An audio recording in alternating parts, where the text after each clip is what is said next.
minutes ago. Somewhere out there, it's like, I came with you. Fair weather golf. I came with you.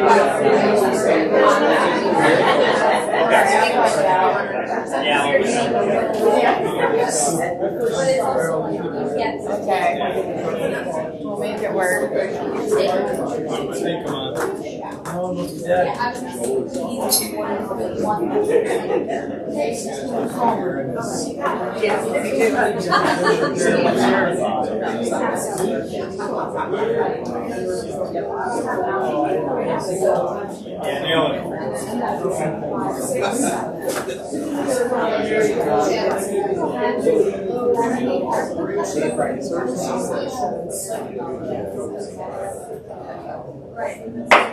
We're going to call the meeting to order. It is the mission of Montague Area Public Schools to educate and inspire all students to become motivated, articulate, productive, and successful citizens for today, tomorrow, and forever.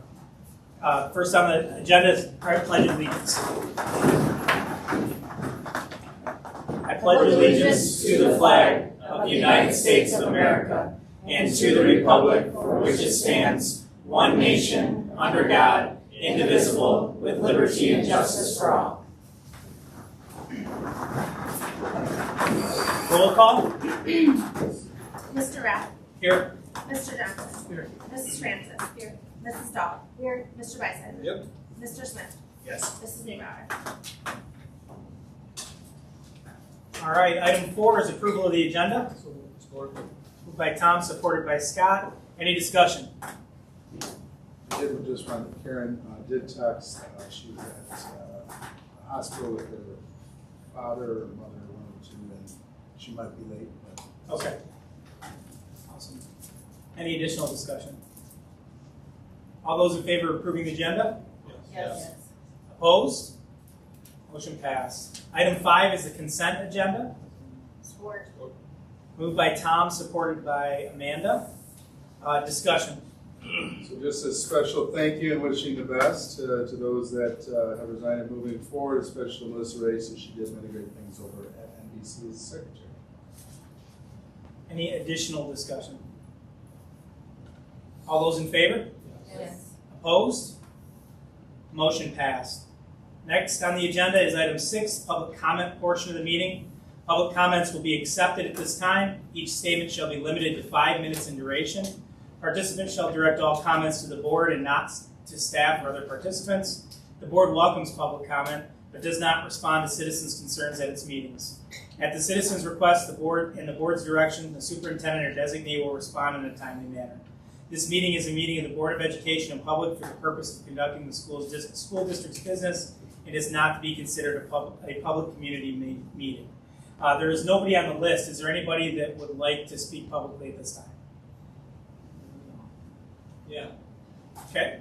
I just would like to know what's happening with the other side of the parking lot. Where I'm Stuart Soul from Montague, Tyler's Road, Montague Township. And as I grew up and I was an FFA here and on the forestry team, and we used a lot of the forest here to practice for the state championships. And it was the RR Early Forest. There was a sign out there and it said managed by the Montague FFA.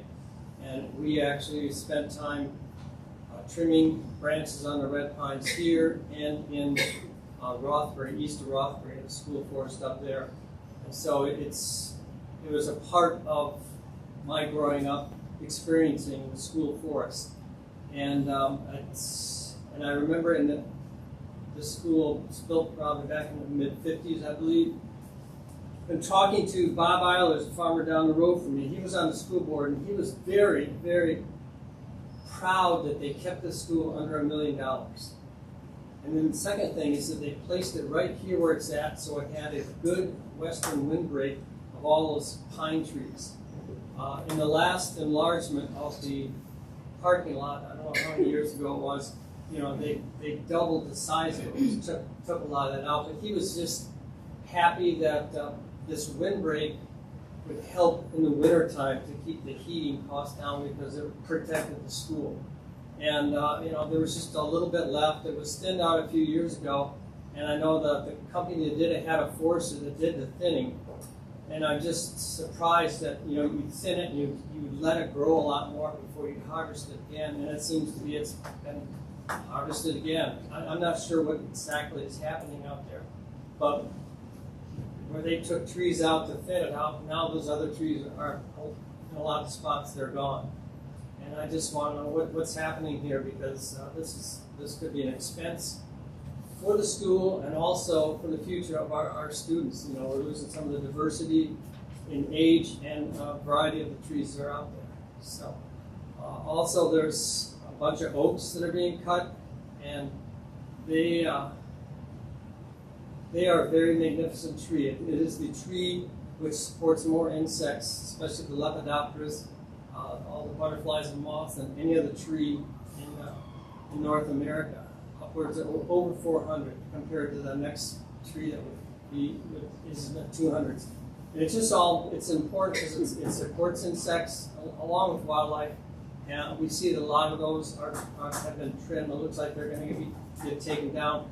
I don't know about you guys, but in the heat of the summer, I like shade. And in the winter, I like a little break from the wind. And it just concerns me. I'd like to know what's happening. I realize there's a building going in, and the trees behind it are going to be lost. I just didn't realize all this other stuff that's going on. So I don't know if you address this now or just listen to me and I sit down or what. So Jeff will follow up with you after the meeting. Yeah, tell me. Am I done with my 5 minutes? You're at 3 minutes. 3 minutes. Could you tell me in 2 minutes now, or if no one else We is cannot respond to public comment. Oh, okay. So that will follow up. There will be another part. All right. Thanks. Any additional public comments? All right, item 7 on the agenda is reports. Jeff, superintendent comments? All right, our favorite time of the day. First, we do have a new hire, a support staff, NBC secretary, Michaela Sluter. She is a Reese Puffer graduate. You saw her resume in there. She's a Reese Puffer graduate. She does have some student work at the earlier ages, along with some previous healthcare business business office coordinations for Community Health. She went through a couple interviews with Mr. Perot and myself, and a couple other staff members as well. And we would like to welcome her to the district. Next on the list is the parliamentary procedure. As you can see, we have some guests here from the FFA. At our last meeting, we were talking around some Robert rules of the board meeting and talking about tabling an event, and that brought some question marks from some students. So they're going to show us some tricks of the trade around their parliamentary procedure and help them prepare moving forward as well. All right. So we are from the FFA, clearly, and yeah, as you said, we're going to show you guys some of the motions that we do when we compete in parliamentary procedure. We have a history of competing at state and national levels in this type of contest. So we're just going to show you guys some tricks. What you guys have is a paper that shows all the motions, or a couple of motions that we do that you guys will find useful in your meetings. And we're just going to go over a couple of them and show you guys how to do them. You have anything to say, Ms. Stuyvesant? Yes. There you go. Okay. So the floor is open. Mr. President, Annie, I move to approve the solar choice resolution. Second. is it properly moved and seconded to approve the solar choice resolution? Is there any discussion? Mr. President, Annie, I urge you to vote yes, because by approving the solar choice resolution, our school can gain more energy for less money, therefore we can save money from accepting this resolution. Mr. President, Amanda, I cannot. that we may need to know. Mr. President, Grace, I agree with Amanda. We do not know if the rates are locked in or if this will really benefit us. Therefore, I move to lay this item of business on the table due to lack of information. Second. is it properly moved and seconded to lay this item of business on the table due to lack of information? We will now proceed to vote. All those in favor say aye. Aye. All those opposed say no. Motion passed. Okay, so that was how you lay on the table. You apply it directly to the motion. And then, let's say it's the next meeting and you want to discuss that motion. Again, you would take it from the table, which you will not demonstrate. Okay, the floor is open. Mr. President, Grace. I move to take the item of business to approve the solar choice resolution from the table. Second. Is it properly moved and seconded to approve the solar choice, or to remove the solar choice resolution from the table? Seeing this is not debatable, we will now proceed to vote. All those in favor say aye. Aye. All those opposed say no. Motion passed. Okay, so now that that's taken from the table, you can debate it as you would normally would. And then, so let's say you're debating on that, and debate just keeps going on. You're not really getting anywhere. You're just same points are repeated over and over again. The motion to pull the previous question is the motion that you would use to end debate and to promptly get on with your the rest of your meeting by taking a vote immediately on the motion. So we will do that now. Is there any further discussion? Mr. President, Amanda. I move to previous question. second. Previous question has been called. We will now proceed to vote to end debate. All those in favor, please rise. Be seated. All those opposed, same sign. Motion passed. We will now proceed to vote on the main motion, which states that we will approve the solar choice agreement. All those in favor say aye. Aye. All those opposed say no. Motion passed. Okay, so that's how you would end debate if debate is ongoing. And then some other ones that we can show you guys is the motion to amend. If you want to modify the wording on a motion that's already being talked about. So we will demonstrate that one right now. The floor is open. Mr. President, Amanda, or Annie. I move to approve the handbooks. Second. Is it properly moved and seconded to approve the handbooks? Is there any discussion? Mr. President, Annie. I urge you to vote yes on the motion to approve the handbooks because we will need them soon as the school year is approaching for teachers and students. We need to put them in order soon. Mr. President, Amanda. I move to amend this motion by inserting school before handbooks. second. Is it properly moved and seconded to amend this motion by inserting school before handbooks? Is there any discussion? Mr. President, Amanda. I urge to vote yes on this amendment because this will clear up any confusion that there may be between the different types of handbooks that we have for our school employees. Mr. President, Grace. I agree with Amanda that we should pass this amendment because this will clear up confusion among bus drivers and cafeteria staff and the janitorial services, and this way we will know who the handbook is for. Is there any further discussion? Seeing none, we will now proceed to vote on the amendment, which states that we will insert school before handbooks. All those in favor say aye. Aye. All those opposed say no. Motion passed. We will now proceed to vote on the main motion, which states that we will approve, we will now debate the main motion, which states we will approve the school handbooks. Is there any discussion? Seeing none, we will now proceed to vote. All those in favor say aye. Aye. All those opposed, same sign. Motion passed. Okay. Do you guys have any questions? Where were you last week? Right, Oh, that's right. very nice. Before we go, the sheet of paper that you guys have is a little cheat sheet that we made for you. So the front side has steps that will walk you through different things. The back side is a chart that will tell you if it's debatable, what type of vote it requires, and so on and so forth. And so what happens is when you look at your agenda and you have your consideration for and you make the motion, all of the things that the kids did, you apply those to a main motion.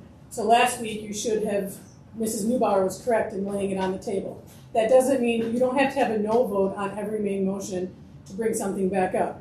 You didn't have enough information last week. You guys, we looked at your video, you had like a 10 or 12 minute discussion on stuff because you didn't know.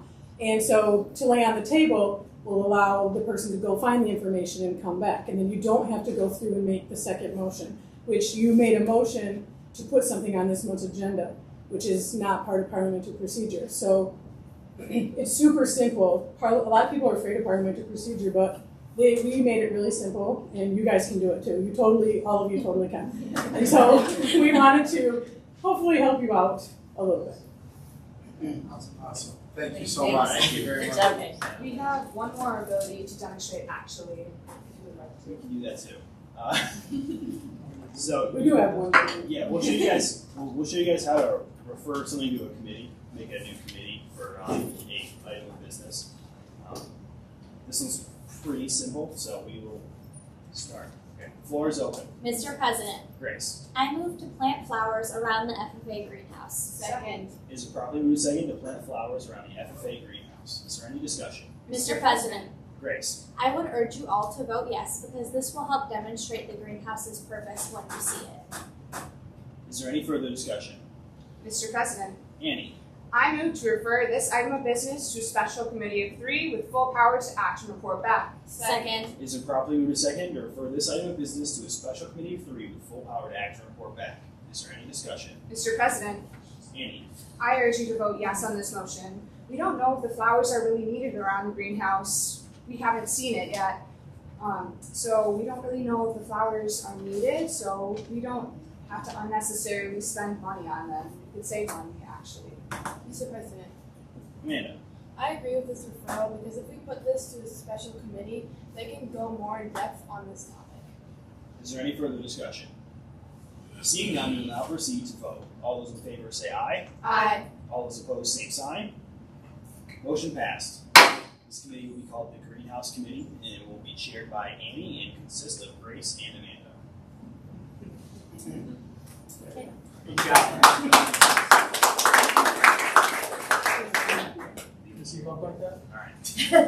Come on, Brent. We may need somebody else. Thank you. Thank you. Thank you. Thank you. Thank you, Mr. Mayor. All right, next on the agenda is a tree update. So in past meetings, Tobias Morris, a 2023 graduate, had some concern over a wooded area just west of the base, or I guess it would be southwest of the baseball field, around some merlins and castrels.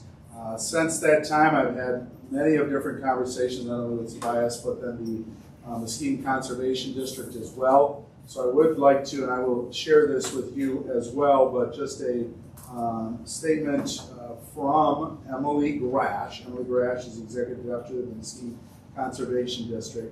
She also has put in some other components as this process was going on and just talking around the parking lot as well, and some of the other things that are taking place in that. But I will read her letter first, and I'll share that with you as well, and then talk a little bit more about the trees, because there's plenty of different places, right? There's some trees over here by the baseball field. There's the parking lot expansion. There's the drive, and I'll get into that not only in the tree update but the construction update as well. So, dear Montague Area School Board, Mr. Johnson contacted me to complete a site visit for the environmental assessment on May 4th, 2023.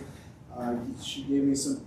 I'm going to read it as if I'm her reading this. I gave him suggestions for the plans that the school board for parking lot expansion, green polygon on map, on the additional locations where the school was considering harvesting trees, red polygon on map.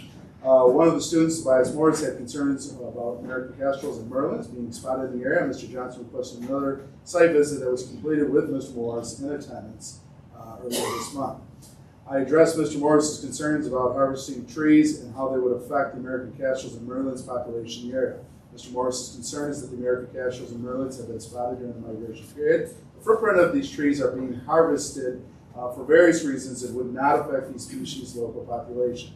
Both species depend on hunting areas, which grass, which is not found in the area concerned. The woods north of the school provide better food availability for these species, since the area has an adjacent grass field. That would be the area of the fields, but then towards the north, which works its way into the cross-country area. Furthermore, the tree that stands in question mainly consists of red pine that have reached or are close to maturity. If not managed or harvested, could cause hazards in the future for pedestrians on school grounds. Red pine trees were planted in the late 1930s to 19 being eroded during the Dust Bowl era. The Muskegon Soil Conservation District was established due to soil conditions in Muskegon County. The trees on your school grounds in these areas are not natural and do not provide high quality habitat for local wildlife. I would recommend cutting the red pines when you can harvest these trees, or else you will have to pay for them later, to have them taken later. Do not clear cut these years, but leave high. Do not clear cut these years, but leave high quality oaks and maples that are found. So they're talking about the maples and oaks. Do not clear cut all of those that are found with some of the revenue you will make from these trees. I do recommend the following. Consider creating a bioswale near the school's parking lot expansion. This helps reduce pollutants for entering nearby creeks and streams. Plant trees that would benefit wildlife. Hawthorne leading project. Consider your open conventional lawn areas, the purple polygon, and wildflower fields. This provides a habitat for pollinators, birds, and many small animals. This is a great learning experience for our students. Can also be brought into the curriculum to have students grow plants and learn about the Michigan local ecosystems. Many schools in Muskegon County are doing this already. We are one of those that are doing that as well. FFA Club can grow and sell native perennials in the community. See on the site of examples. Native wild area flowers are remarkable today and could guide students toward selling natives for a career. If you have a shop class, consider building birdhouses for a project. Have our forester, Rod Denning, come out to work with you in your forest. Can students use this for a learning resource? It is my recommendation to cut these trees if the plan is to improve the school grounds toward a more eco-friendly campus. This would benefit merlins, American castles, and other keystone species in the area by enhancing the local habitat. Please feel free to reach out to me if you have any other questions or would like to implement some of these suggestions that we have found the funding implemented for these practices above. So that would be the letter from Emily Darash.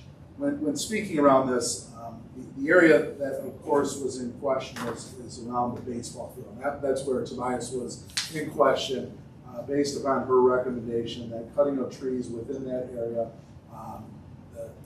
the area, or I guess the direction that I was going was looking to have a more park-like area with the possibilities of a barn possibly being there, although the district is not ready to have that conversation. We need to make sure that the gymnasium is built and done before we look at a new barn.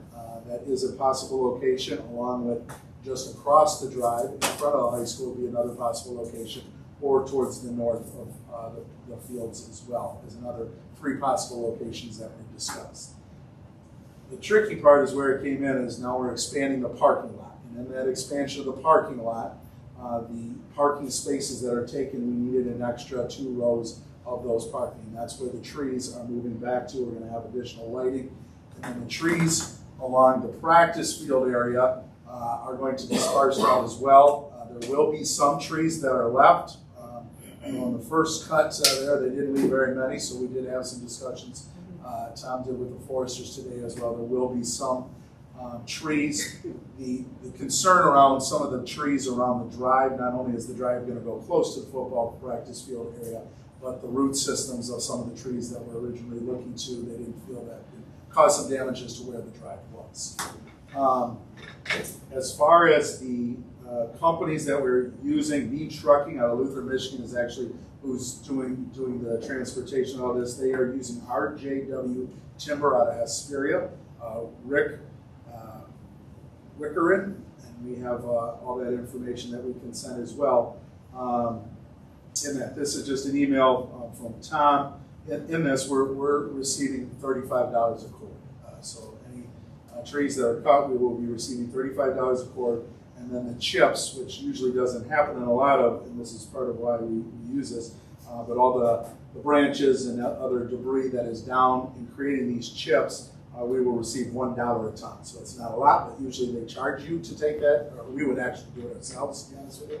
And we'd find properties, we were talking about stumps and different things, other properties to put that on, but that would be $1 a ton.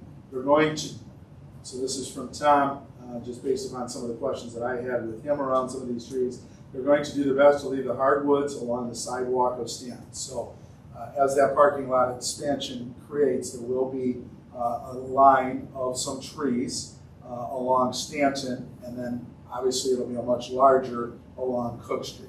The drive coming in, the parking lot runs right into the drive, so there will be not any trees there. So I'm just going to read his email. They're looking to do their best to leave the hardwoods along the sidewalk of Stanton. They will remove any trees that get damaged while taking down the pine trees along that area. Area next to the entrance off Cook, there's not enough room to leave any trees along the drive that would be to the south to the existing path or two-track. The area between the parking lot and the practice field, after looking at the area, they took down trees currently between the parking lot and field. I remembered I had, although the plan was not to have them all removed, I remembered having them being removed, the ones in that area, because that is the side of the building where they will be entering the lower level with large equipment, cranes and such. They will need room to turn in there, and it will have to ramp down. I'm also trying to make sure tree roots do not damage the new parking area and removing trees where the roots are getting excavated.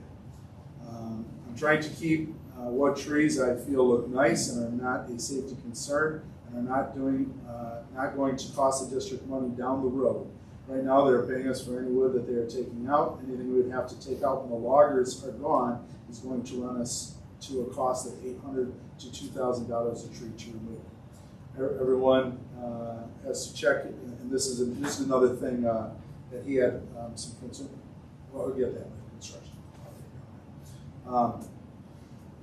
So as far as trees are concerned, the areas here off the west side of the parking lot, you'll see there's a two-tracked area. That area has been designated to, with not only my Tom, but the construction management with Windberg and the excavator in that process to make sure that we have plenty of space within that. The area along the practice field, we were hoping to keep more trees than what is currently was cut down in that spaced area where we can, based upon the road system within that. I think that the one in question is this area over here in some regards. And this is a part of the construction project. In the past, we were looking to cut, we did clear, we cut some trees in that area. We were looking to cut some more for the sunlight to the field, as in the spring, it often is a wet or snowy mess. The more sunlight we can get in there, that would be not only where Tobias spoke of in the area just to the south of the batting cage area, but then along the first base dugout as well.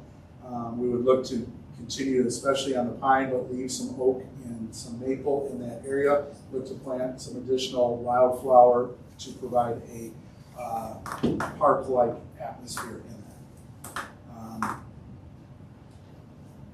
So as far as an update is concerned, that's where we're at. I know there is some questions around trees, not only amongst the board, but amongst the community as well in that process. And I will be following up more. I will be making sure that we share out this letter so that you can see it around. I guess I also do feel that in some great conversations with Tobias, as he is a fine young man and a great graduate of Montague Schools now, going to college, he had some great questions, and I do think 100% he went away happy with his conversations with Emily in that process, and really had meaningful conversation with Emily. It was fun to see as a graduate of that area. So that is my tree update. Can I make a motion?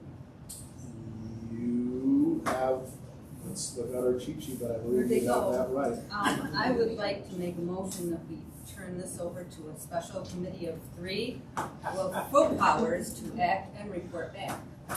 And I would be happy to chair it. Mainly for the, I know what's going on there, but for this I think we need to think it through a little bit. And not just because it's handy, because people are here ready to cut down trees. So we have a motion, we need support. Yeah, sorry. Okay, motion by Cindy, support by Joel, discussion.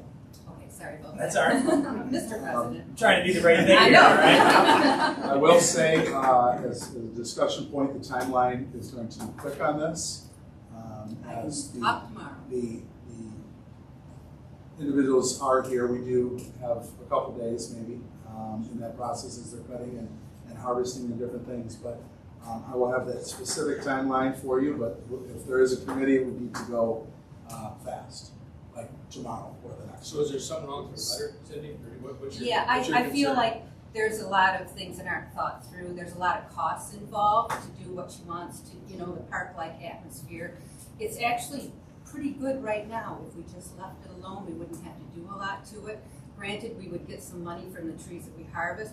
We're also going to spend a lot to get it to a park-like atmosphere. I worked up something I can show you, or I can just hand it to my committee, of some trees and things that you could plant in there, and it comes up to thousands of dollars. Would it make sense for this to go to the building and site committee? I mean, they're the ones that are involved with the construction process more in depth. That would be fine, and I thought, Because you're on that I'm committee on the too, right? committee, that we would have these discussions ahead of time, but we haven't. Well, then who's maintaining the park light? So we're gonna depend on the FFA that's already trying to take care of many areas. And this is a real basic, threw numbers together this afternoon of things that could happen. Doesn't, I mean, it's realistic, but there's also a lot more involved with it. That's all. I just want us to take a look at it. And if we need to decide in a couple of days, I'm okay with that. We just, before we, otherwise it seems like you've already taken down some trees there. And why was that? Some of the oak trees are just like, there's 5 trees at 5 different places that have limbs missing off of them. And they're oak trees, and oak wilt disease comes in when you do that. And I don't understand why that happened or how that happened. And I haven't gotten the question answered yet. So before we go doing things without thinking it through, I just want to have a conversation. So my question would be, Kate, did we do that correctly? Yeah, you did, very good. Okay, perfect. I So, just have to vote on it. all right. You didn't hit the gavel. I didn't hit the gavel right, so Yeah, I'm a little gavel Yeah, shy. we got it. Little gavel shy. So we start a new committee or doing building and grounds? So the motion is to start a new committee. And we would either have to amend that motion if we were going to send it to building and grounds, or we would have to vote on that motion. Correct, Kate? Yep. See, I'm getting it. I can Yeah, learn. you guys are doing awesome. All right. So yeah, I am reading the cheat sheet. I don't know if you saw it, but so do we? I guess there has to be a motion to amend her motion if we want to change it, or we need to vote. Well, can we talk about it? Who wants to be on it? Do you want it to be building sites? I'm already on building sites, so that's fine with me.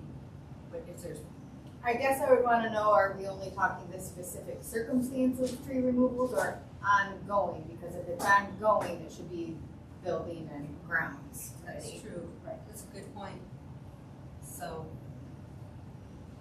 So do we? So I think we have to vote on the motion if we want it to go to building and grounds. Refresh my memory, building site, Scott, and who? Tom? Is there any availability in the next day or two? I've been up since 1:30 this morning, and my week is packed for the rest of the See you tomorrow at 6. Scott's fine, mine breakfast. Scott, do you have any availability over the next day or two? Okay. Tom, you just have to listen. You don't have to say anything. Can't make any promises. So we need to address the motion as it is, and if we're not gonna, if we want a committee, we vote yes. If we don't, then I think building and grounds just takes it. Kate? Okay, see? My only take on, you're talking over by across the parking lot. Yes. So my only concern with this, I'm not opposed with the trees that are removed, replanting. My only concern would be is we remove trees, we replant them, and then a year or two down the road, well, we're gonna tear all those trees down because that's where we'll build a pole barn. That's why I'm saying, why don't we just leave it alone until we make some of these decisions? I would say that it'll cost us money if we do it at that. Where we do it If the barn goes over there. If the barn even goes over there, that is correct. The other component is there are, while they are here, there are other trees that through Tom and the facilities director is looking to cut some other trees as well. One being the trees by the current ag building that had a poison ivy. We sprayed off and we're back where it is a troublesome tree. So are they And the taking, huge oak tree. are they taking all the pine? Are they taking all the red? So the red pine, I mean, the proposed that we were putting forth was the red pine, Throughout. some throughout that, if we're talking, what, just this area, okay. So yes, the red pine would be taken out, some of the maple and oak. And but leaving- the district says they're all mature. Or near to. The Near red- to. the red- So they're wrong? So they're speaking to the red pine, not the maple or the oaks. So I feel like this would be a better conversation for the building and grounds committee. So I think we need to vote on the motion at hand, and then the buildings and ground committee can get a meeting together and sit down and talk about that. So Could I also then just add, if because there is a timeline to this, if we have an alternate member that maybe could make it, if one of them could not make it, so that we could have 3 members, so that it's just not. we'll see. Do we have to have three? Can we You do it with just 2 of us? I'd prefer 3, to be honest with you, just so that it's not, well, I shouldn't say that. I guess it depends on how the conversation goes. I mean, if 2 can recommend to the You board. want 3 for a tiebreaker? Yeah, that's where I was going, 3 for a tiebreaker. Anybody else? Sooner we do this, or what time? Tomorrow morning? Yeah, we can do it early tomorrow morning. Yeah, I can't. I can do it in the afternoon. I say early, like 6 o'clock, 6 to 7:30 or something. Tomorrow? Yeah. Man, it's I'm gonna be all day tomorrow, so. yeah. Scott, are you available tomorrow evening? Depends on the time. We can hash it out if we vote on this committee first. We can go up there afterwards tonight. It's not a problem. If we're done before 10. Yeah, that's true. Especially I'm now. in bed by 10 usually. So, all right, so any additional discussion? Can you reread the motion? Katie, do you have that written down? I have basically, I said a special committee of 3 to address the tree removal at the baseball field. Okay, all those in favor? Yes. Opposed? No. No. All right, no's, motion is not passed. What I would, afterwards, I think we should get the building and ground committee together and sit down and talk about that or try to find a meeting to be good. So we're just gonna do that? We don't have to make a motion, we're just I gonna would get. say, I would think you have to, I it's don't already think your purpose. It's already your purpose. It's already It's- stated. You just call It's it. already, the Yeah, it's standards already committee, we standing just started committee, so calling. standing committee can meet whenever. So, all right, it's still on you, Jeff, I think, construction. It is, so construction update, you heard, I just want to publicly, at a board meeting, put everything together. Just please know that everyone, for our viewing audience at home as well, needs to check into the job trailer in order to go onto the construction site, which includes the wooded areas as well. We have a lot of involved community members, which I think that is great, but it could be dangerous in certain areas, especially around the fenced-in areas when we're trying to look at different things. So we will be making some social media posts and our newsletters reminding people that this could be, especially over time, there'll be trucks, there'll be individuals. Please make sure they're checking in with the, I would say call the school central office first so that we can make sure the construction trailer and the individuals are there as well. Just FYI, I guess we are looking at the 2 drives that are off of Stanton Street because the Cook entrance to the high school is no longer. That will be a construction entrance. So the only way that individuals can come in and out of the high school, that's the big parking lot area, would be through a drop-in, drop-off, and this is mainly for before and after school. We're actually going to have it so it's an in and out for a drop-in, so it'll actually have a little turnaround, and then we're having students drop in and drop off on the back side, the one that would be closest to Cook. So it just could get quite busy during that beginning, and We think that's gonna be followed? well, we'll see. We do have our SRO officer that he might not even know that yet, but I do believe he was a part of the conversation at one point. But we will have him out there early on, especially to help provide a routine. There's also Some changes here. The parking lot that would be just south of the baseball field as well, near the trees that are in question right now. We will be utilizing that for high school parking as well. We're not sure the total number of students that will be over there. Most likely it will be maybe something, it'll go by age of that component. So our youngest, right now we really don't know if it'll be a problem at the start of the year, but as the sophomores get their licenses, that will be an issue by spring. And so we will utilize that parking. We will have it plowed during the winter. Both the sidewalk coming along Stanton, the doors at central office will be unlocked every morning as well, so students can go in through there now. Or they could take the sidewalk that cuts through the baseball field area around the bus loop, where our bus loop will now be, across into the doors with the buses that they normally, the buses would normally go. All our buses will be along that back pathway there. I don't know if you've noticed, but it's no longer just a do not enter that people didn't always abide by. But it is a two-way, so the buses will come in there and turn around. We'll have student pickup at the end of the day there, as well as drop off. Trying to think. I don't need an answer right this minute, but think around construction updates and how you want to get construction updates. Is that just in as we get on Friday, weekly Friday updates again through the school year, that it would be through there?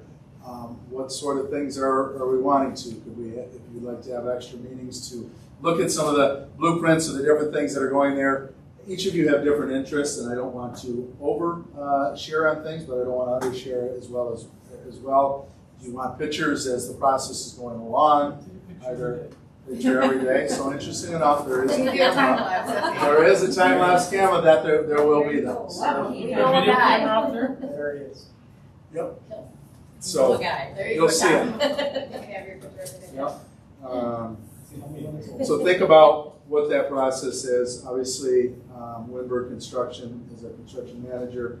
They're deeply involved in that process. Tom Cedarquist will be deeply involved in that process as well. As far as other updates, I want to make sure that I pay note. I did put this in an email to the board as well, but Christy Thoman will now be the high school principal. She is already administrator of the district, and that does not need board approval, but a placement just like we replace teachers every year, that she will become the high school principal for the 23-24 school year. Here in the district, it's becoming real busy. There's a lot of things going on. Most of our extracurricular events are all in teams and groups are all started. Staff is starting to get into their classrooms, or administrators are here busily working towards the start of the next school year. Is the elementary window project nearing an end? It will be ready, yes. We're working, I know the windows are all in, I believe, at this point in time. We do have the dumpsters still over there, and we're working on the shades to get, in some rooms, the shade where the sun is in there, working to get those shades done. So outside of the window treatments, I think we're good with the windows. But I'll give an update on that as well. And that is it for, just make sure, superintendent comments. All right. Item 8 is new business. Item 8A is consideration of approving new bank account openings. The suggested motion is to approve Stacy Brown to open bank account at Shelby State Bank for the RRO and NBC activity accounts. Moved by Scott, support by Tom. Any discussion? So we already do have activity accounts for NBC and RRO, but they're at PNC Bank. PNC has been increasing their fees, and Shelby State Bank is more convenient for the schools to conduct their banking transactions with the branch being right here in Monmouth. How about the high school? I think it'd be more convenient for the high school to move from Harbor Lake to Shelby State Bank. Thought about that for consistencies, to keep everybody in one facility. And I know from experience the amount of running that the high school staff has to do for banking. Okay. All the way out to White Lake Drive or whatever. And From what I understand, there's a relationship with Harbor Light. They do some student banking. They and do the did- student-run branch, and that's why years ago we moved from there to that, just to kind of build that relationship with them. But then when, I think that was before they actually moved all the way out to White Lake Drive. No, maybe it was, because Donna set that up.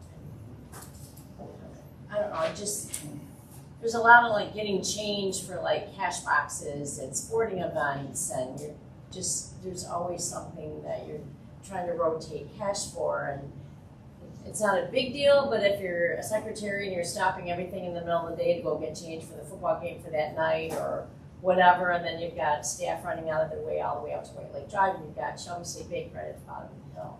So you want another account? Well, no, just to move it from Will they work with the kids like Harbor Lake does? That I don't know. I mean, we can check out. I can investigate that situation. Are you as to saying where to we're at. move the student-run credit union as well, or just the high school activity account? That's what I asked. Well, you can still have it. Well, RRO has student-run credit union over there too. They do their branch over there as With well. Harbor Light. Yeah, Harbor Light does over So- there as well. Right, so that wouldn't take Right. away that piece of it, it would just be the account. No, because they do their student-run branches at several schools, not even just Montague, but they're all over the place, and everybody's got different. I don't know how much of a pain that would be for you, Stacy. If it was, then no. But I just thought it would be nice to be able to just run right there, because It would be much easier to It actually would, I say, remember- like, but I thought there was an intermingling with the student-run credit union and we could not. that was probably 4 or 5 student-run branch administrators ago, if not more, because So they we change can look at hands that. quite frequently of who's coming into the schools. Yeah, so I think we can ask a question and see. As far as a board approval, do these two first so the proper Yes. paperwork can be Right. set up? Absolutely, yeah, just a question, I was just curious. Yep. So then I'll just say I'll omit my vote for conflict. Okay, Oh, that's right. all right. Yep, all those in favor? Yes. Opposed? All right, motion passed. Item 8B, consideration of approval of handbook, suggested motion to approve the 23-24 handbooks for MHS, MBC, RRO, and MAC as presented. Moved by Tom, support by Amanda. Discussion. So as you remember, this was an agenda item previously. We wanted to make sure that some additional changes were made to that student handbook. Going through some of those that did take place. A large in part is through the Neola template. They give you different things that you should add into your handbooks each and every year based upon some of the Neola changes or references to that. Obviously, you did put that in the email as well, but Neola has, as far as added to the high school, middle school, RO, and MAC, but talking around there, page 3, a birth certificate or similar document, court papers, parental rights and responsibilities, proof of residency, proof of immunization. On page 13, which is added language from board 5136, any high school student which is to test out a course in which student is not enrolled may do so by taking the final examination. The course may be receiving a grade of at least E+ demonstrating mastery. This was put in there. It was recommended addition from Neola for high school students. One on page 27, this would be for the middle school RO and high school, but not the MAC, would be the use of drugs. The student's use for sale, performance enhancing substances violation that will affect the student's athletic eligibility and extracurricular participation. The Department of Community Health periodically distributes to the district the list of banned drugs. I'm not going to read it all, but the NCAA use of drugs or substance appearing on this list will affect the student's athletic and extracurricular participation. On page 28, Jeff, is the reason MBC's left off that because you don't participate in HSAA test? so no, NBC is But MAC. MAC. Oh, MAC.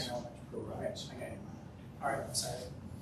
On page 28, this would be just the high school and the NBC school. As the result indicates a violation of school rules as described in this handbook, the student will be disciplined in accordance with the disciplinary procedures in this handbook. If a student refuses to take the test, the student will be advised that such denial will be considered an admission of alcohol use. So this speaks to the alcohol use. In that, there's also, and this actually has been asked to put in there. We actually, tonight, at our board policy meeting, you'll see similar language in the use around tobacco and drug use as well, but inhaling, exhaling, burning or carrying any lighted or heated cigar, cigarette, or pipe, or any other lighted or heated product containing, made or derived from nicotine, tobacco, marijuana, or other plant, whether natural or synthetic, that is intended for inhalation. Use of tobacco product includes using an electronic smoking device. So a lot of language around many different ways. Other terms there around tobacco that links to the board policies as well. Harassment through any means. This is on page 34. This was at NBC High School MAC NRO. Harassment through any means, including electronically transmitted methods, internet, telephone calls, cell phone, PDAs, which is still probably outdated, but it's still in there. Computer or wireless handheld devices made subject to district to disciplinary procedures. So there are on page 48 bus conduct as well. R&O's language is a little bit different, but high school and NBC are the same, and that is due to in reference to loading during the trip and leading the bus on trips. A couple other things on page, we took out some of the district parent and family engagement policy that spoke to the COVID-19 disclaimer. Obviously that's not a thing that is, as far as a template that was in there anymore. Changes some dates in the handbooks. You might have noticed in the original ones, middle school and MAC states 2023, where the high school had a 2018 and NBC had 2019, so that was fixed as well. Just in some other conversations, law enforcement officials, this was at the high school, it had spoken about Muskegon County Sheriff's Department, and now it speaks that partner with the many law enforcement agencies within Muskegon and Oceana counties. At the high school, when we are looking at page 5 and 6 around the Student Support Network and the PBIS, there was some areas that were removed, in that being page 5 and 6, where we talked around, we believe, around the safety. There's large overall support that we would say to all of the students embracing. It was things we couldn't do as a district, and that's right. It's not that we don't have the same understanding of what it means to have a student support in our programming, but we needed to make sure that those the attendance policies were not linked correctly to the proper board components as well, so that will change as well. I will say, moving forward in years to come, as the Neola will have another template moving forward, we will have a high school handbook. It'll be a process that we're already working to start with. The high school has so many parts and pieces compared to the NBC, RO, and the MAC, so it was easy for those to just become part of the Neola template. We'll wait till the new template of their component comes out, but there could be a possible change down the road, but that'll be brought to you as well. Just as formatting wise is concerned, not necessarily in the content of what that policies are or that handbook is. So I know there was some difficulty in accessing it. Did everybody get enough time to review the handbooks? All right. Any other additional discussion? What's that? So I didn't get them originally, but after you and I emailed, you sent them. But some of the corrections you said, like taking out the sheriff's office and stuff, are still in the copy that you sent me. Yeah, I'm pretty sure. I pulled them up before we came in. And if you go into your folder, it's on page 16. Oh, no, hold on. I got it right here. High school one. Stop. High school. These are for giving you on page. So it's actually page 17.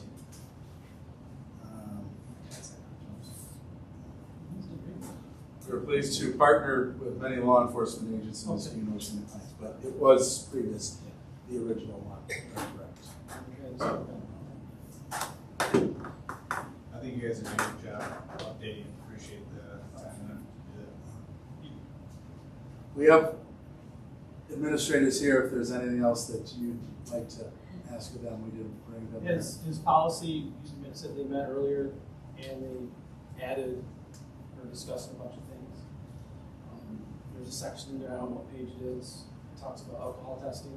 Has drug testing come up yet? And if so, It has not.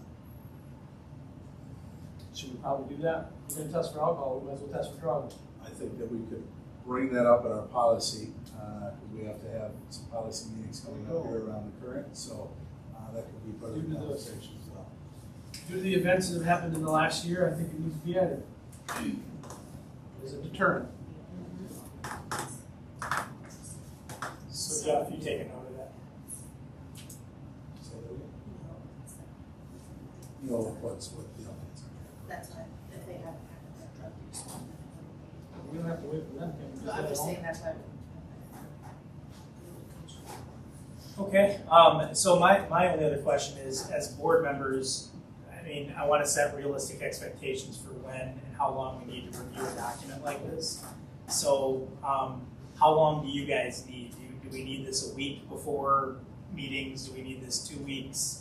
And just to make sure that we have the same level of expectations with you guys, so you know that kind of stuff goes on. So I think if it's a document that there's a separate one for each building, Yep.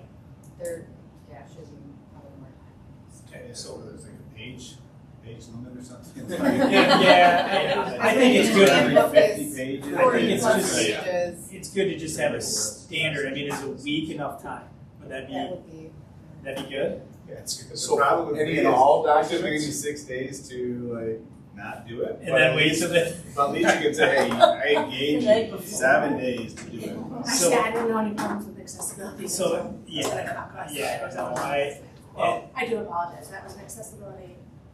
Friday and Saturday anyways. I think to get a day and then a weekend, Yeah. it's too little time. Yeah. General. So let's shoot for 5 business days a week, unless there's an exception. It is a standard. Is that good? Jeff, All would you- documents? Just All- ones that are this long. I think our normal board stuff is fine, but then you get something like this and, well, I would be a fan of all documents if we could, and only have exceptions to that, because I think that's good. Is that realistic or is that not realistic? you have to have the board pack Should it the out board then pack it out a week early? ahead of time. Yeah. Minus finances or something. What's the week before? Could create, well, because then it's a week before that, which the creation of the agenda would take place. Okay. Which really you're only looking at a week past. So I just made a suggestion. What would be no. realistic? I mean, and would late. I think there's be the definite exception? documents like handbooks and the board policies and different large in size. So- But I do understand, So why don't we let the policy committee talk about this, and you guys come up with what you think is reasonable? Would that be a good idea? Yeah. They can work with you and come up with some. I just like to make sure we have expectations across everybody on when we would get that and how that would be done. So that was really my goal. I didn't really have any. I only threw a week out there because if somebody doesn't, then everybody talks in circles. So a week got everybody going. So that's how it goes. within a discussion, I would think my mind goes to more than on the creation and agendas prior than to putting a whole packet out, earlier put the packet out on part of that, and we want to make sure that we're doing the right thing too, but there are, a lot of Friday, Saturday, Sunday, Monday calls. If providing too much advancement, I don't want there to be large scale changes either within, unless it's a needed change. Sure. So I think that's all good conversation and whatever the policy committee comes up with, I think I would prefer. My goal is having just reasonable expectations of policy. And that sounded bad, how they come. A process as to how a board member would want to look at something if there were changes needed through a board president or through whatever that process is, so that it's not board members just wanting to change agendas on an everyday basis, I guess was where I'm going. Yeah, I correct. think that would be that, to your point, the policy should dictate, hey, this is the time. This is how we do it. This With is these what documents, is available. these things. Yep.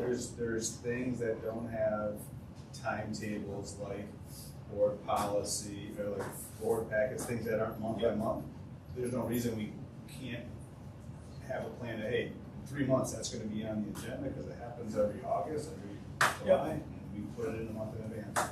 So I think some of those things are easier than finances that have deadlines. Well, and and closing and ultimately, things that are like, challenging. handbooks were on the agenda last month. Correct. To be fair, they were. Yep. No, I'm not saying there's anything wrong with the way that it was done. But they were only, you're still only given Right. 3 days to read that and all the curriculum. It's just not enough time. I don't think it's a fair, that's my So- opinion.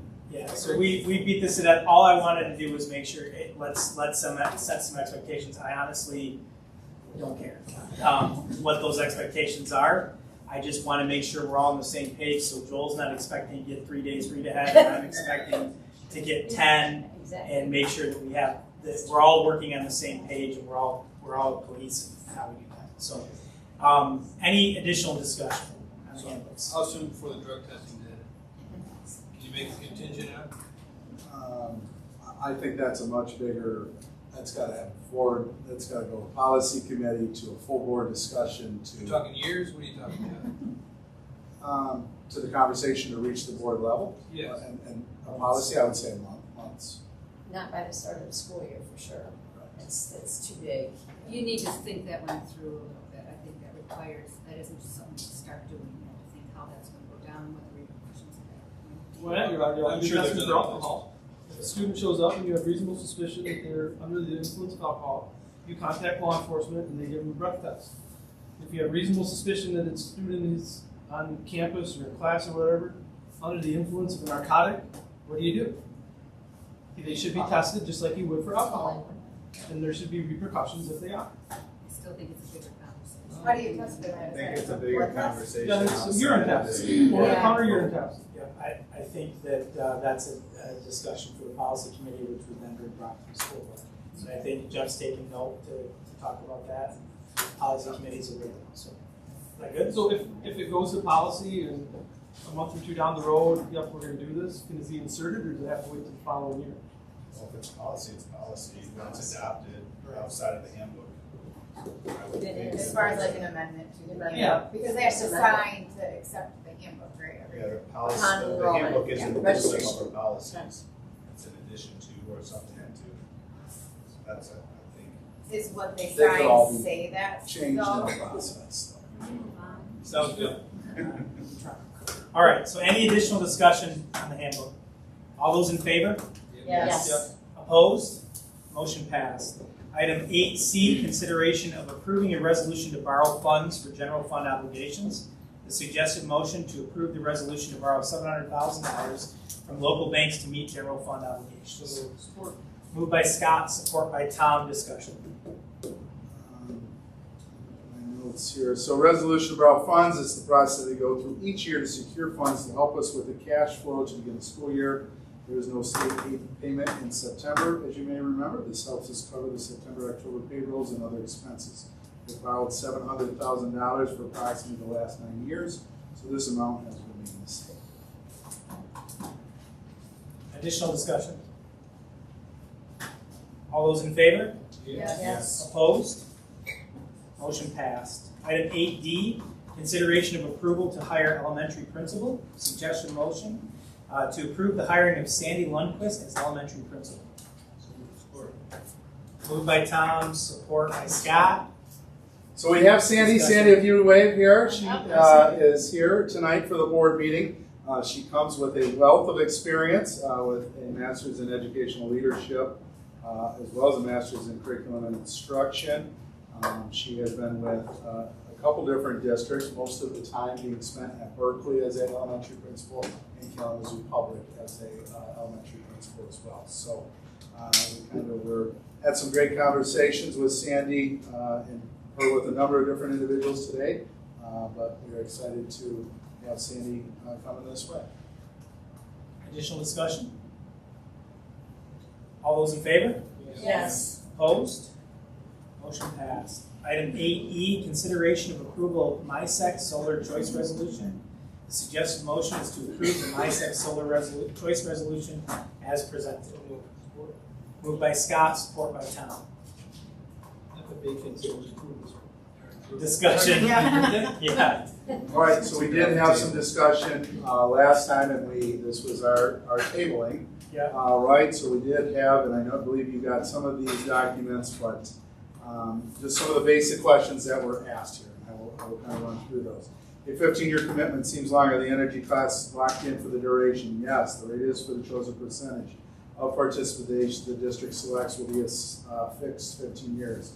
Are there options for shorter terms? No. Given the construction of finance associated with this project, 15 years is the shortest term we can achieve. Can a district change its participation percentage in the future? The district can lower their participation commitment depending on the interest and capacity. There may be an opportunity to increase as well.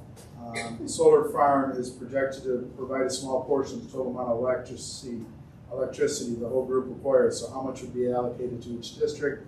Each district will decide its percentage commitment. Northstar is committed to allocating the output as necessary to meet the overall commitment. What is the solar farm's fails or runs issues during the 15-year contract period? The agreement is between Northstar and MISEC. MISEC allows for liquidated damages should the project fail or not be produced as needed. What if the solar farm becomes more expensive to operate? The agreement is for a fixed price, so that would not, the district would not take any increases. The district, or MISEC, will be responsible in any way, shape, or form for deconstruction of the solar farm once it's outlived its expectancy. No, Northstar owns and operates the array. MISEC will be buying input without any further obligation. There's a bunch of other questions there as well, and I don't want to go through all of them. But the one question was, what do we really sign? Is there any kind of agreement? So what I did find as we were digging deep as to, because we've been in this with MISEC for quite some time. There are many districts that are there. There was an original, and we do not actually have the original. This would be the first amendment of that. There is somebody still on the board that has a signature on here as well. But it does talk around just the committees, and it still does not give the answer basically it says that they're going out to look for the best prices that we have. We do have some documentation. There was back in 2008, 2009 where natural gas prices were outrageous.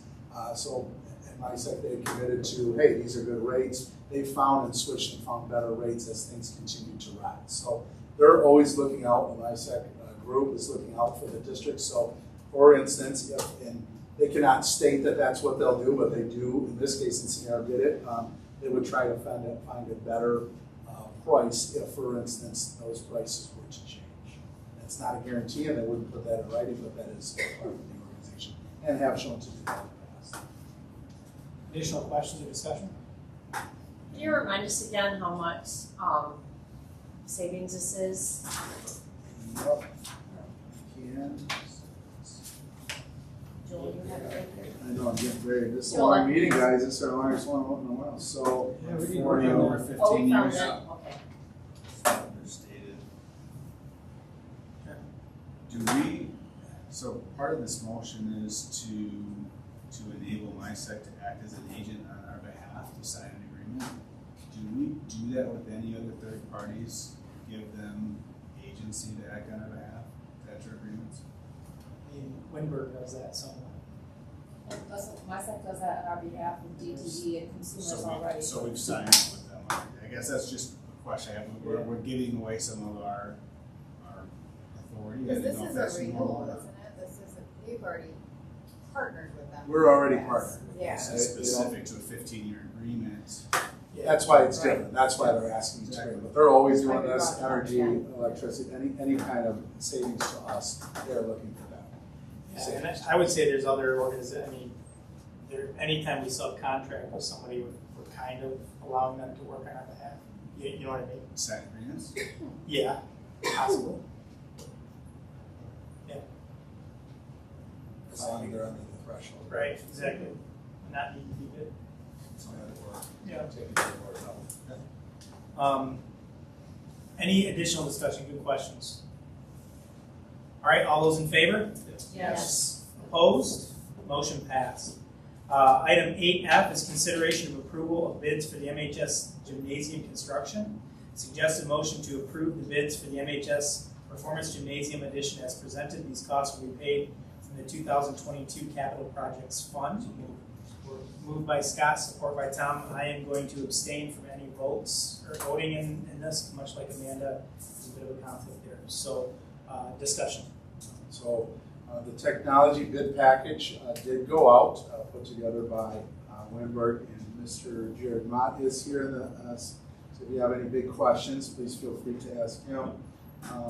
Also, the 17 bid category was the elevator, and if you remember me stating we did not get a bid on bid day for that, so we reached out to different elevator companies, and working with McNally, Winberg Construction, myself, went down to Tower Pinkston with the architects, met with McNally Elevator Company, and kind of worked at the different prices as to what we had as far as scope and sequence. This will be the price, as you can see in that. It is a 3,500-pound cab that is hydraulic. And before there's I learned a lot about elevators actually. So the different elevators, and it might help us down the road as there are could be in the future some elevator codes changing, but at this point this would be the only elevator that will be needed. As far as the technology, thus Brent not voting on this, Catchmark Technology being the local technologies group.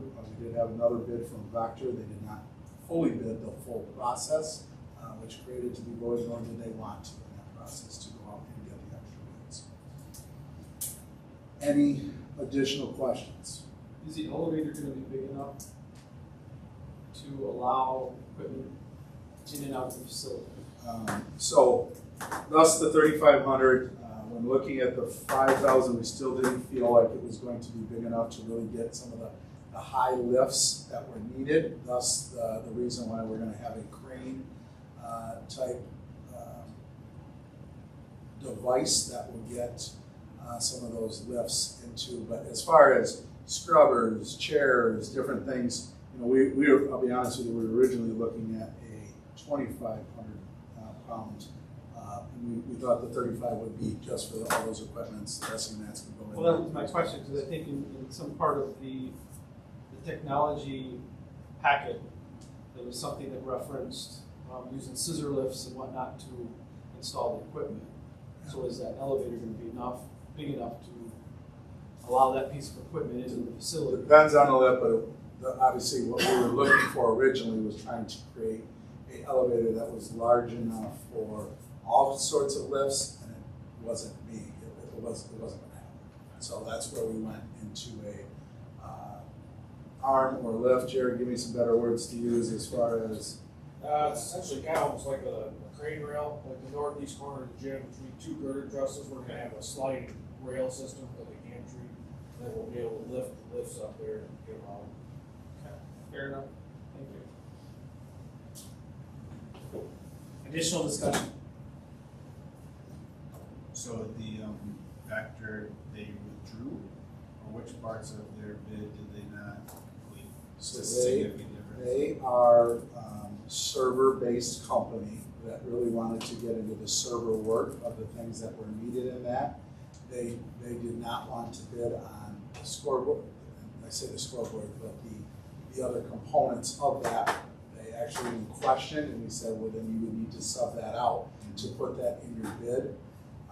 In technology packages, there's not a lot of companies that do a full package around that, and especially this. I mean, I know this is the big project to us, but in the grand scheme of big projects, it's not that big to where you're not going to get a large number of bids on that. Jared, what were some of the other things that they did not bid on? So the servers, they split on the servers, but they didn't bid on the AV equipment for the gymnasium or the fitness room as well, and then they didn't bid on the paging system.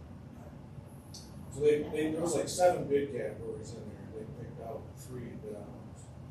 It's an incomplete bid. At that point, they know what Catchmark's number is, and they know theirs. And if I were asking them to give me those numbers, lo and behold, they'd be wrong.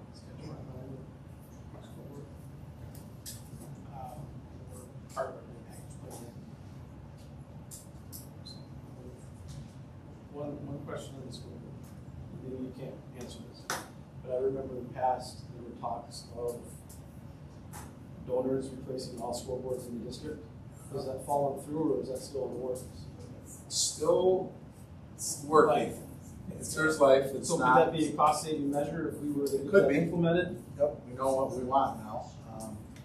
This is actually, we found it quite a savings actually in scoreboards and working with scoreboard companies, but to build, have it within the technology package, at least for the operating of it, we will be purchasing the screens, but it'll be a digital screen.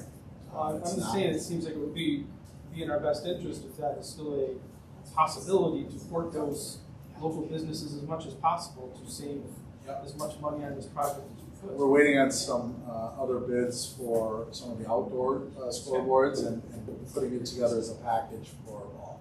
Fair enough, thank you. All right, additional discussion?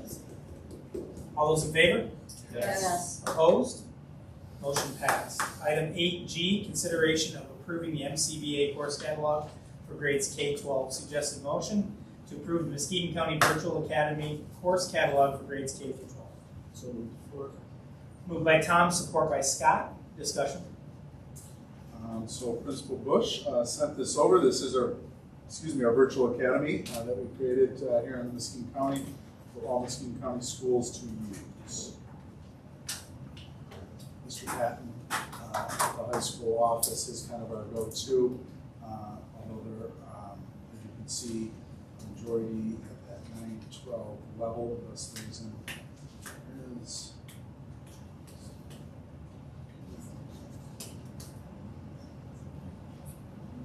Jim, do we have the grade levels as being 6-12, 9-12?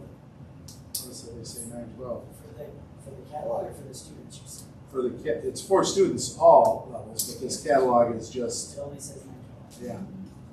I have not gotten another updated one other than they've sent, but I think in the lower grades it's just for students. It's not as complex.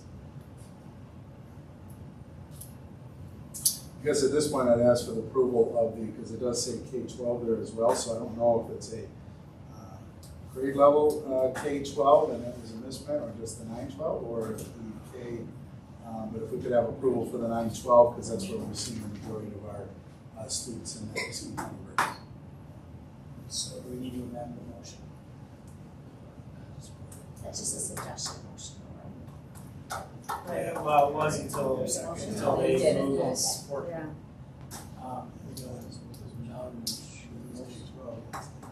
Yeah, do it. Well, let's take it to a vote and then, or we can amend it. Yeah, and Jeff, he emailed me one, I have one that has everything in it. K-12? I've got here, it says first grade ELA, first grade math, first grade science. I've got the whole, it's in my, you can table it or I can forward it. Did somebody look on their Chromebook just to make sure I didn't just print half of it? Well, that's all I see. Pages Yep. 1 through 7. I've got the village catalog if you want to take a look at it. I've got the full catalog. I can email it to you. You can, if you take my word for it, you can table it. It's up to you guys. You can take the word for it. Yeah, I think so. Well, We'll let's take your word for put it. it to a vote, Yeah. and then if it passes, it passes. If it fails, then we can come bring it back up next time. That's all we'll do. Or we can have a second motion to approve the K-12 that we have. So, all those in favor? Yes. Opposed? No. Okay. Motion carried. Motion passed. Item 8H is Neola policies for first reading. Jeff? Really don't need any action at this point in time. We did have a policy committee previous. Well, feel free to look at all those policies. Due to our current time, I don't know how in depth you would like me to go on these policies, but we do have another meeting as far as policies are concerned.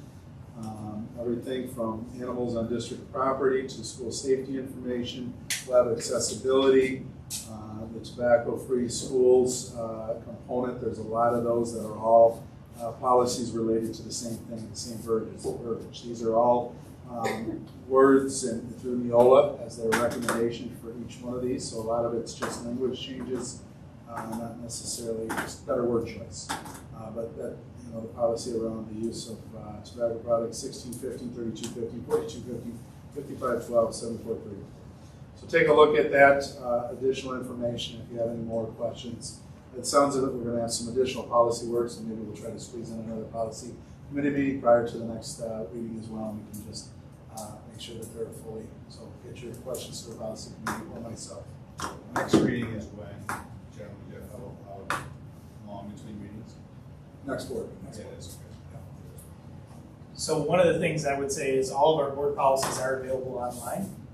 There's a pretty good website that you can go to via the district website that will allow you to search policies. I would encourage all of our board members to take some time. I don't think you have to read every policy.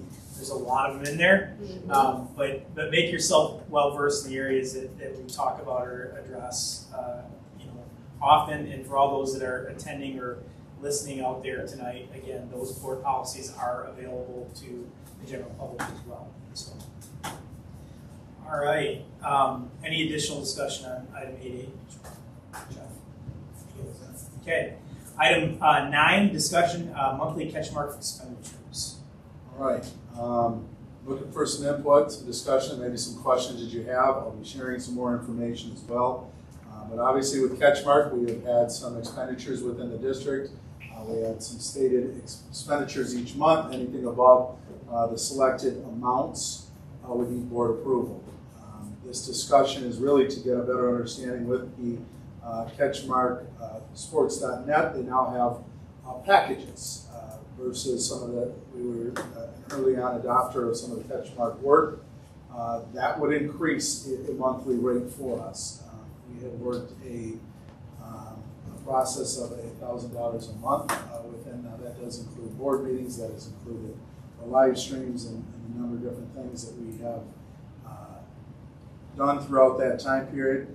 This is going to be a more select, it would give up to 18 videos per season, if you will. And in those 18 videos, obviously it's shown around some of the sports, but in talking and having conversations with Scott DeCamp and Brent and his staff, this would be videos on anything, any of the extracurriculars that we do, or maybe even things here in the district as well. So the numbers are built towards the video that would be normally within a video series that they would do around that. So it would be an increased cost of that $125 a month.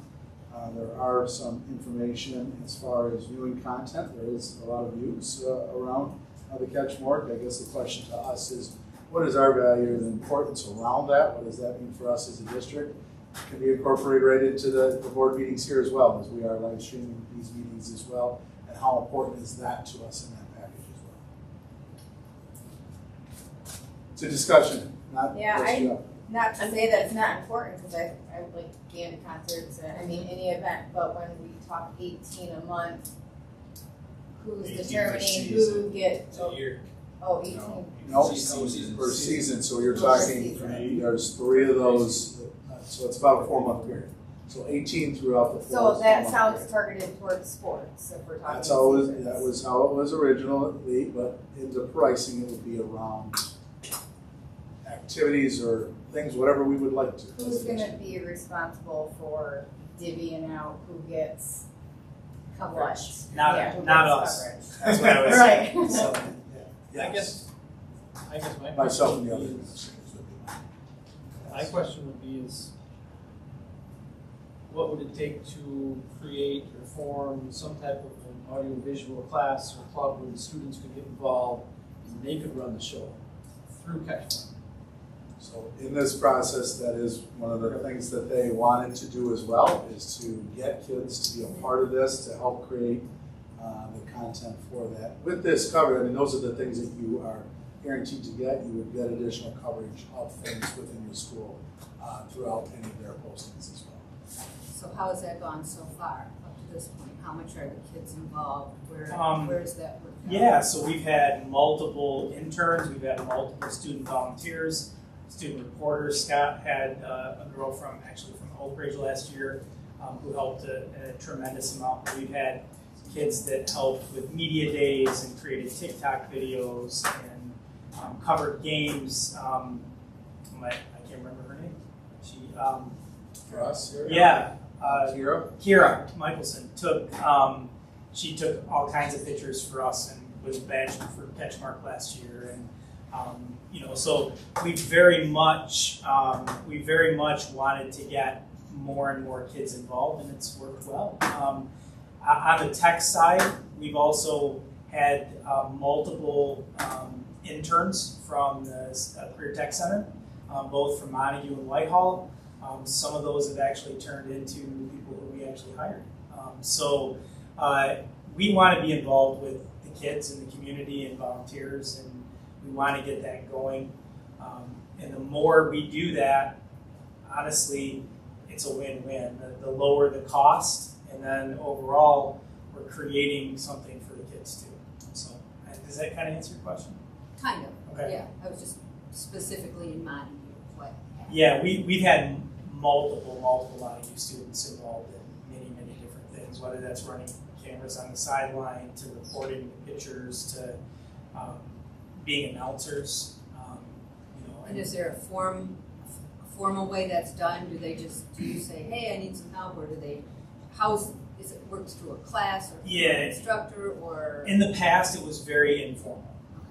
Scott is working right now on making that a more formal program, like a volunteer network, and getting that out to the schools and the communities that want to be involved with that. So, in the past it was, hey, Tate Stein, we need an announcer for a Friday night basketball game. Would you like to announce basketball games on the live stream? And Tate obliged, and then he kept doing it, right? And my son Connor participated in some of that. We've had, so it was very informal in the past. We'd like it to be more formal, and part of what we're doing with many of the schools that we're engaged with is to try to do that. Some of the bigger schools already have a more formal AV class, and the schools that we're really finding traction with are the schools that maybe don't have those types of resources. So, does that answer your question, Sandy? Help a little bit? I think it's good community outreach for one, but I'd like to see share the love a little bit. I mean, what about like a marching band competition? So people can see what that actually looks like, or a drama program, or band and choir, a little variety instead of sports or sports. Yeah, so from a business perspective, when it's a business decision from us, that is, we have to drive what drives the needle for our sponsors. So I'm just being, when it's the school engaged, and I don't care. If Montague Schools wants to use one of their 18 videos in the fall to highlight marching band, and just do videos on marching band and have a media day for marching band, we don't care. It'll be the same type of production. It'll be the same type of thing. Some of the things to point out, we have run the live stream through halftimes of football games to make sure that the marching band was highlighted. We have done live streams of dance. We've done live streams of concerts. We've done a lot of other stuff too. From a sponsor perspective, sports gets dollars, and so we, So how did you go with 18 and 20? 18 events. There's usually, it was sports based, so there's usually 6 varsity sports in smaller schools in the fall or in their first season. So that was kind of where we started with, and then we backed into that from a cost perspective and tried to say, okay, how much would each one of these things cost us? That's how we did it. Does that make sense? Did it answer your question? And so what is the cost? $1,125 a month, which is different than the agreed upon $1,000. So it's just upping it by $125 a month. For the same content? Different content, more of it, is what I would say. We do. So not necessarily the live streams, but our videos around us as a district, not live. Not necessarily. Streaming of the actual event. Well, it's going to be whatever we choose. If we lock into this, we're no longer correct. giving us the deal based on your sponsorship. We're We would look to use those 18 and try to highlight as many groups or organizations as we can That's what in I'm the looking district. for. So, Thank you. Yeah. in our discussion, we were looking to have like our, with the new West Michigan Conference, so it's the club group. So we would have Yes. a club video where it's not going to be a highlight of each club necessarily because we wouldn't have the number Or a two. group of, But this is our NBC club group. This would be a, where we can still get, and maybe we have a fall sports video that it's not everybody on the whole team, but a select team members. FFA. We get that, Perfect. JAG Okay. and the would be the idea. And that was- And that would also include our board meetings being live streamed as well. Timing related to this decision is Catchmark ending their $1,000 contract or agreement with us at some point. are we starting a new school year? Starting right now. There's some stuff scheduled. It needs to get going, is what I would say. So would this be a 12-month contract? Would this Yes. August to next. be, today we have a month-by-month, just gentleman's agreement? It or was this a, will turn into a 12 yeah, it month? was a year. I don't know that there was an official contract, but the agreement was a year, basically. So, yeah. Who determines or who is going to have to get sponsors for the two?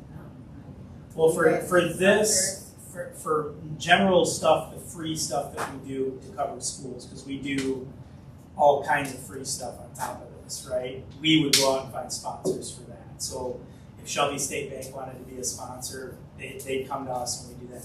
For this, if the school is paying the amount, and if the school wanted to do that and have a boosters pay for it, or have some other organization or a business, the school would take that money in. And so if the school said Catchmark, is providing a hike video for FFA, which was kind of funny to say, but I think it'd be pretty cool.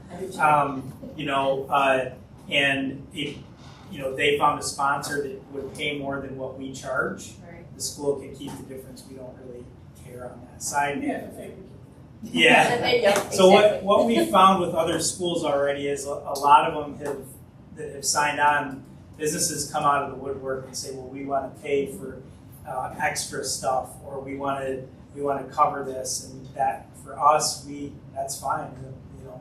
That works for us. For the free content stuff, we still go out and find that. So if you go on our Catchmark Sports website, all the sponsors you see on there, that's us going and finding those, right? And again, all that content is just additional stuff that we do that doesn't cost the district anything.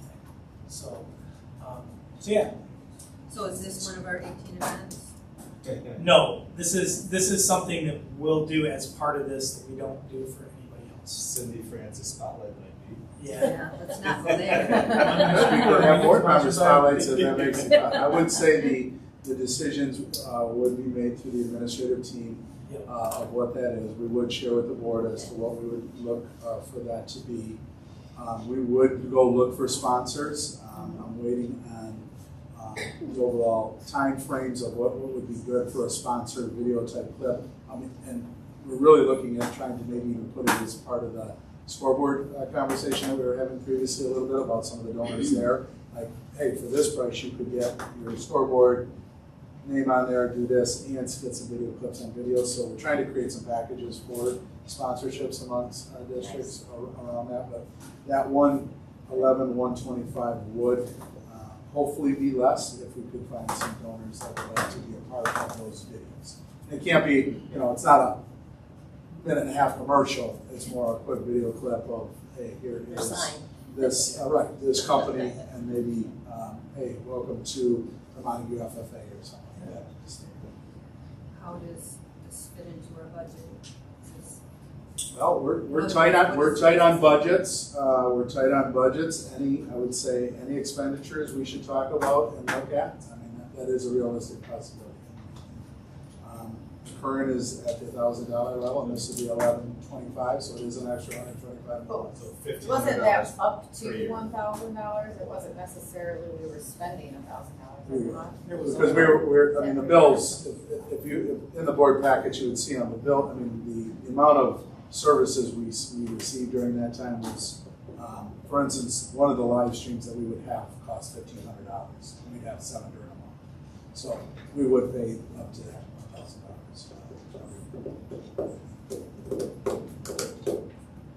So I guess my question to you is, knowing that the August, and I wanted to get a feel from the board not having that, and I think it's important, especially just for transparency, is to have that. I would recommend a motion maybe either way, so that we can either look to change Catchmark's dollar amount in that, as we do see some being advantageous for the district in some regards. It is a financial increase, though. Make sure that that's understood. Are you asking for a motion tonight or in future meetings? I would like to, just so that we could, I know it's a discussion item, if you'd like to, or we can put it on at a future agenda. The issue is through Catchmark, the time frames, we might lose out on that first. What do you think your motion say? Did we agree? Because it does not meet the threshold, it's not a contract per se, it's just a commitment that, really, it's the conflict of interest with Brent. Right. And the agreement that was made through a motion of the $1,000 versus of the $1,125. This is normally not. If we did things as a district, you might not even know what that number was as the business office and superintendent, but it would allow that $1,125. So, So is, I guess, go ahead and make a motion, not discussing. I make a motion to move into agreement with Catchmark for the 23-24 school year for the $1,125. Or discussion? So is there, I mean, part of the question you raised from the conflict is there personal enrichment that happens through these, that this is the part that we're stating, that you're partnering that company, yep. Part of your salary is paid through that. Yep. This is a fair and comparable cost. That's, I mean, part of what we would say is, have we gotten those bids, is this reasonable? Is there anything that would be out of ordinary with this? I think what you demonstrated or are trying to say, Jeff, is that this is a reasonable cost.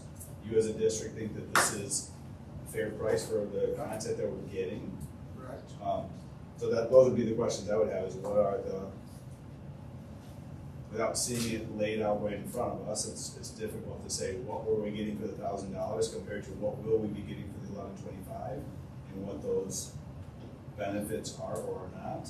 But certainly you at a high level, it seems like the light cost, a 10% cost increase every couple of years is probably not reasonable, and we're probably getting more maybe specific content. So I think we're probably getting a better deal than some of the other. Is that right, Brent? Yeah. This is like for like. Yes, it's pretty similar. I would say we don't do any board streaming for any other districts. So having Courtney here, and putting this out, we don't do any of that for any other districts. I would say there was a long time in year 1 and 2 where we streamed hundreds of events. So if you start to extrapolate what $1,000 a month gets you when an event is $500 to $1,500 an event, I think we've really tried to take care of this district specifically, and I would say this is more than, in my opinion, this is more than fair. That's what I would. Yeah. So no live streaming outside of the board. Correct. Live streaming it's a wonderful thing, but it is extremely difficult and expensive to do. So we chose this year to maybe shift to things that are easier to produce, where we can do more of them and get into some other areas. And so that's kind of the package that was delivered to Jeff and what we kind of talked about. Other districts that we've reached agreement with, they like the flexibility of that as well. And then frankly, we've got, everybody might cringe, we do have a Pixelot camera and NFHS that can stream some of these events in the gym and on the field. We still do live streaming, only though if there's a sponsor that wants to cover the cost of it. So that's kind of how we do it now. So again, we do have a sponsor for the Montague Whitehall game that we found this year for the football game. And that will be live streamed. That is an event that we've already got on the calendar. But yeah, does that kind of answer your question? So the viewers need a subscription? Viewers don't need a subscription to any of our content. So you don't pay, the viewers don't have to pay anything. We are not affiliated with NFHS and what the MHSA has done there. That does require a subscription, although I do field about 4 to 6 calls per week during the sports seasons asking me to cancel NFHS subscriptions or why they get billed. We don't have any affiliation with that. We have on occasion on Montague's behalf streamed to that service because the MHSA requires that for fall tournaments. And so somehow we got lumped into that with our call. But yeah. So additional questions or discussion? All right, I'll call for a vote. All those in favor? Yes. Opposed? All right, motion passed. Item 10 on the agenda is a closed session, student reinstatement hearing. So we need a motion to go into closed session. Roll call. Roll call vote? Motion first, Support. Did you move? I'll read it. Okay. Motion by Tom, support by Scott. Discussion? All those in favor? Yes. Roll call vote. Sorry. Mr. Rath? Yes. Mr. Johnson? Yes. Mrs. Francis? Yes. Mrs. Bell? Yes. Mr. Beckseisen? Mrs. Newbauer? Yes. Mr. Smith? Yes. All right. And I would ask that we, as a board, we give Courtney a little bit of time to tear stuff down so she's not stuck here for the next hour and a half. She'll be much appreciated. Should have been